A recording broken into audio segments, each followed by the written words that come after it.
सिख धर्म के 10वें गुरु गुरु गोविंद सिंह महाराज के 354वें प्रकाश पर्व पूरे धार्मिक रीति रिवाज के साथ मनाया जा रहा है। इस खास मौके पर पटना साहिब पहुंचकर मुख्यमंत्री नीतीश कुमार ने गुरुद्वारे में मत्था टेका। पटना के तख्त हरमंदिर साहिब में राज्यपाल फागू चौहान ने भी मत्था टेका। वहीं उप मुख्यमंत्री तारकिशोर प्रसाद और रेणु देवी ने भी गुरु दरबार में मत्था टेका।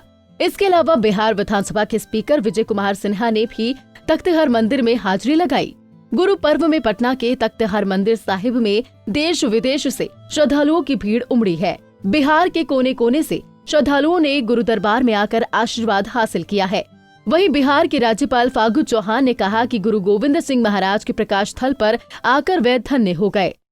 वो त्यागी पुरुष थे, मानव समाज के उत्थान के लिए उन्होंने बहुत बड़ा काम किया और उन्होंने कहा था कि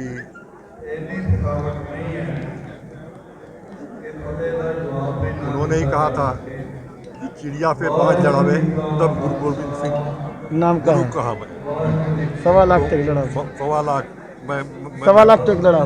मैं भूल गया तो माफ कीजिएगा। तो ऐसे व्यक्ति के जन्मदिन के स्थान पे आकर के मैं अपने को धन्य समझ रहा हूँ।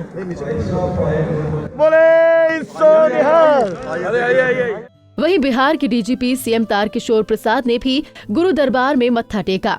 उन्होंने कहा कि मानवता की रक्षा के लिए गुरु गोविंद सिंह महाराज ने सर्वस्व बलिदान कर दिया था।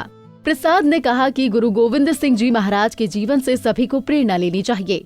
गुरु के दरबार में आने का सौभाग्य प्राप्त हुआ और गुरु परंपरा के गुरु गोविंद सिंह जी वाहक रहे और मुझे लगता है कि विश्व के इतिहास में यह पहली परंपरा रही है कि हमारे सिख गुरुओं ने एक हाथ में शास्त्र लिया है तो दूसरे हाथ में शस्त्र भी लिया है।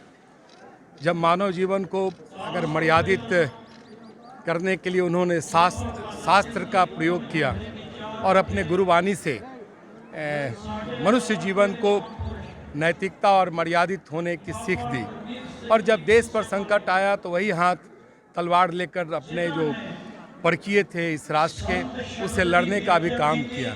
और यह मुझे लगता है कि जब इतिहास की चर्चा होगी तो यह पहला मौका है जब पूरा परिवार देश के लिए सर्वस्व न्यौछावर किया, अपने धर्म के लिए, इस राष्ट्र के लिए। और ऐसे अलौकिक महापुरुष के इस अलौकिक जन्म स्थल पर आकर आज हम अपने को धन्य समझ रहे हैं और उनको नमन कर रहे हैं कि हम सब आज ही प्रकाश पर्व के इस पावन अवसर पर गुरु प्रकाश से हम बिहार को विकास की ओर ले जाएं, यही ऊर्जा प्राप्त करने के लिए। वहीं डिप्टी सीएम रेणु देवी ने बताया कि उन्होंने गुरुद्वारा साहिब में मत्था टेका और संत समाज का आशीर्वाद लिया।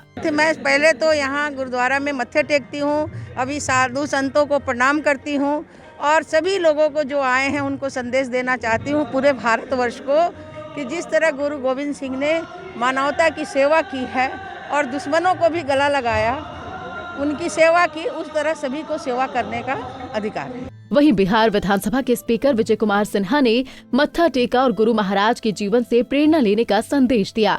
उन्होंने कहा कि गुरु महाराज के उपदेश से जीवन में बहुत कुछ सीखा जा सकता है।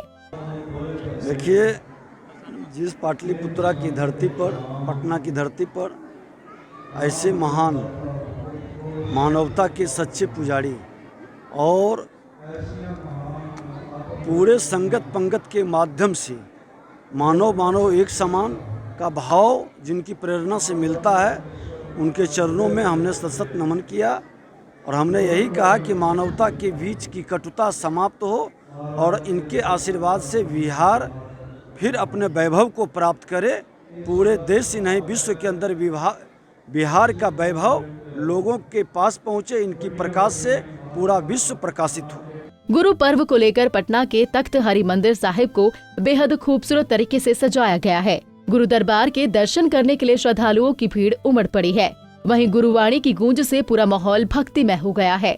गुरु गोविंद सिंह जी महाराज जी का उपदेश आने वाली कई पीढ़ियां तक मानवता, प्रेम और समानता का संदेश देता रहेगा। पंजाब केसरी टीवी के लिए पटना से संजीव कुमार की रिपोर्ट।